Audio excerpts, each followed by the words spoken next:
Warahmatullahi wabarakatuh. Teman-teman saya hormati dan hamba mulai sembahkan. Ada beberapa rambu-rambu kuning yang harus diperhatikan oleh Pak Ganjar Pranowo sebagai bakal calon presiden 2024-2029. Namun sebelum kita membahas hal itu, ada satu pemberitaan yang cukup menarik dari pipa.co.id yang berjudul terkait dengan soroti melorotnya elektabilitas Anies Baswedan. Pengamat berkata bahwa tak banyak yang bisa dilakukan. Dibandingkan dua bakal calon presiden lainnya, yakni Prabowo Subianto dan Ganjar Pranowo, elektabilitas Anies Baswedan cenderung tertinggal. Hampir seluruh survei memotret elektabilitas Anies di urutan buncit, jauh di bawah dua kompetitornya tersebut. Terbaru hasil penelitian Laboratorium Politik Universitas Muhammadiyah Malang atau UMM di Jawa Timur, elektabilitas Anies kalah jauh dari Prabowo dan Ganjar. Bahkan jika head to head, Anies kalah dari keduanya dengan agregat elektabilitas yang cukup jauh. Pengamat politik Salahuddin menilai memang ada kekhawatiran termasuk dari Nasdem terhadap elektabilitas Anies tersebut. Beliau mengatakan bahwa elektabilitas Anies semakin merosot, semakin kalah jauh dari Prabowo dan Ganjar. Tidak banyak yang bisa dilakukan oleh Anies dan Nasdem untuk meningkatkan elektabilitasnya, kecuali hadir pada forum terbatas di beberapa daerah yang merupakan basis Nasdem, kata Salahuddin. Upaya dengan memberi panggung melalui media dan berbagai kesempatan termasuk saat apel siaga beberapa waktu yang lalu, menurut Salahuddin tidak juga menunjukkan peningkatan yang positif. Justru yang mencuat belakangan soal solidaritas koalisi perubahan yang terus digoncang kabar akan adanya partai yang menarik diri.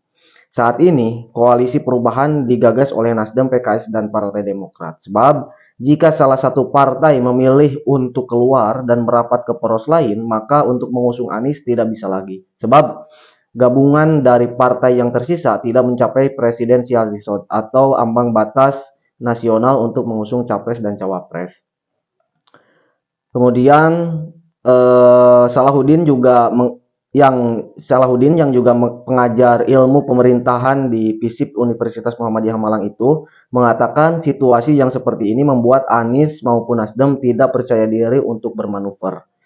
Sementara lawan politik lainnya semakin gencar gesit membuat ekskalasi politik yang dianggap merugikan Anies dan Nasdem katanya. Seperti masih terjadi komunikasi politik Ketum Demokrat dan AHY dengan Puan yang juga sebagai Ketum PDI Perjuangan. Maka situasi ini membuat Anies harus terus mengkonsolidasikan agar koalisi tetap utuh. Menurut Salahuddin, walau koalisi perubahan diikat dengan piagam, namun itu tidak menjamin bahwa suatu saat ada partai yang memilih untuk berada di poros koalisi lainnya. Apakah ke partai-partai pendukung Ganjar atau ke koalisinya Pak Prabowo yang baru mendapat asupan dua partai, yaitu PAN dan juga Golkar. Kang Salahuddin mengatakan bahwa kendati PKS dan Demokrat telah secara tegas mendukung Anies sebagai capres, setidaknya dibuktikan dengan tanda tangan piagam koalisi perubahan untuk Anies. Namun suatu waktu sikap PKS dan Demokrat bisa saja berubah, tergantung dinamika politik dan kemampuan Anies serta Nasdem mengakomodir kepentingan politik PKS dan Demokrat. Sikap politik yang menjadi dilema itu, menurut Salahuddin, adalah usulan cawapres. Demokrat mengajukan AHY, sementara PKS mengajukan Ahmad Heriawan atau Akhir sebagai cawapres dari Anies Baswedan. Tetapi lanjut dia, jika memaksakan AHY, maka elektabilitasnya pun menurut Salahuddin tidak bisa mendongkrak suara Anies yang sudah jauh di bawah Prabowo dan juga Ganjar. Maka lanjut Salahuddin, yang bisa dilakukan Anies maupun Nasdem saat ini adalah meyakinkan AHY dan petinggi Demokrat untuk mereka legowo apabila nanti tidak dipilih untuk menjadi cawapres dan dari Anies Baswedan di Pilpres 2024. Maka Anies dan Nasdem akan fokus pada upaya memilih tokoh nasional yang mumpuni atau memiliki kekuatan secara politik dan sosial keagamaan, terang Salahuddin. Nah, teman-teman saya banggakan dari pemberitaan tersebut memang secara hasil survei beberapa kali rilis, misal Indikator, LSI, Kompas TV dan lain sebagainya, termasuk tadi dari Universitas Muhammadiyah Malang juga mengatakan elektabilitas Anies itu ada di posisi bontot, bahkan cenderung jauh dari kompetitor Ganjar dan juga Pak Prabowo Subianto yang hari ini elektabilitas Prabowo unggul di urutan pertama. Teman-teman saya hormati dan hamba saya mengatakan Ganjar Pranowo dapat rambu-rambu kuning beberapa poinnya yang saya perhatikan hari ini. Poin pertama adalah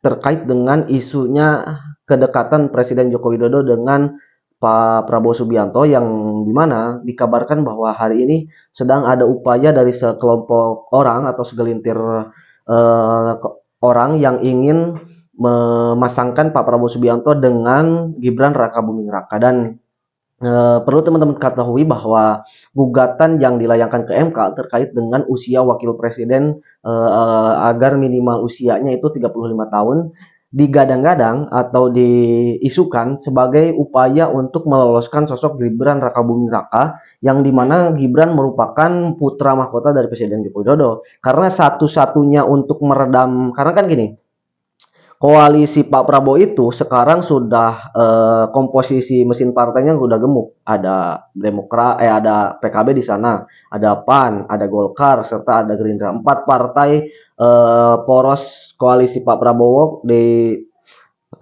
dari parlemen pemerintahan hari ini ada di Pak Prabowo Subianto dan keempat partai ini memiliki jagoannya masing-masing untuk dijadikan wakil Pak Prabowo Subianto.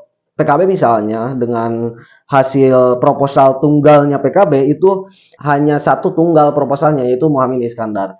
Sedangkan Partai Amanat Nasional itu juga punya jagoan untuk bisa menjadi wakilnya Pak Prabowo Subianto yaitu sosok Pak Erick Thohir. Kemudian juga Partai Golkar sejak ditetapkannya Munas kemudian juga Rakernas itu Erlangga Hartarto belum dicabut dari rekomendasi sebagai calon presiden ataupun calon wakil presiden dan artinya ketiga partai ini punya hak kemudian juga punya kekuatan, punya landasan untuk merekomendasikan kader-kader mereka menjadi wakilnya calon presiden Pak Prabowo Subianto. Nah, satu-satunya jalan untuk meredam hal tersebut adalah Pak Prabowo harus mengambil satu tokoh yang bisa mendokrak elektabilitas Pak Prabowo. Yang kedua bisa meredam teman-teman koalisi yang ada di tubuh Pak Prabowo. Maka muncullah sosok nama Gibran Rakabuming Raka. Seperti hanya misal hasil survei LSI Denny JA mengatakan bahwa cawapres terpopuler itu ada di Gibran Rakabuming Raka. Yang kedua yang harus diperhatikan oleh Pak Ganjar Pranowo adalah bocornya pendukung Presiden Joko Widodo. Nah, teman-teman perlu ingat bahwa tingkat kepuasan masyarakat terhadap kinerja pemerintahan Joko Widodo itu sangat tinggi, di angka 80-82%. Artinya bahwa pendukung Pak Joko Widodo di tahun 2019 otomatis yang mencintai beliau, yang menyukai beliau itu bertambah di mana hasil pemilu beliau tidak mencapai 60% kan ketika pemilu 2019 dan sekarang tingkat kepuasannya kan menjadi 80%. Artinya ada kisaran 20-30% orang yang tadinya tidak suka kepada Joko Widodo sekarang beralih suka kepada Joko Widodo. Nah, itu harus menjadi perhatian rambu kuning kepada Pak Ganjar Pranowo. Jangan sampai mayoritas yang mencintai Joko Widodo ini diambil alih bocor kepada pemilih capres yang lain. Misal pindah ke Anies, misal pindah ke Prabowo dan solusinya bagaimana? Ganjar Pranowo harus betul-betul memperlihatkan kepada publik, kepada massa, meyakinkan kepada masyarakat bahwa satu-satunya yang bisa melanjutkan program Presiden Joko Widodo hanya Ganjar Pranowo. Sehingga loyalis Jokowi, relawan Jokowi tidak bocor ke pemilih capres yang lain. Nah, itu harus diperhatikan betul oleh Pak Ganjar karena komando kalau sudah patsun terhadap seseorang yang rakyat cintai, masyarakat susah untuk dirubahnya. Misal takutnya nanti ada komando dari Pak Joko Widodo pindah dukungan ke Pak Anies misalnya atau ke Prabowo misalnya kan ribet juga karena hari ini elektabilitas Ganjar Pranowo itu didominasi oleh pemilih Presiden Joko Widodo di 2019. Artinya jika elektabilitas Ganjar Pranowo masih di angka 30-an atau 28-an, maka Ganjar Pranowo jelas punya PR. Kemana sisa pemilih Joko Widodo yang kemarin 2019 mencoblos Pak Joko Widodo? Sekurang-kurangnya itu harus diperhatikan dan harus dipertahankan. Itu teman-teman, jadi dua isu ini harus betul-betul menjadi rambu kuning, warning ya, peringatan jangan sampai relawan-relawan Ganjar berpindah ke kubu yang lain. Mungkin itu teman-teman yang bisa saya sampaikan. Terima kasih atas segala perhatian. Mohon maaf atas segala kekurangan. Hasbunallah wa ni'mal wakil.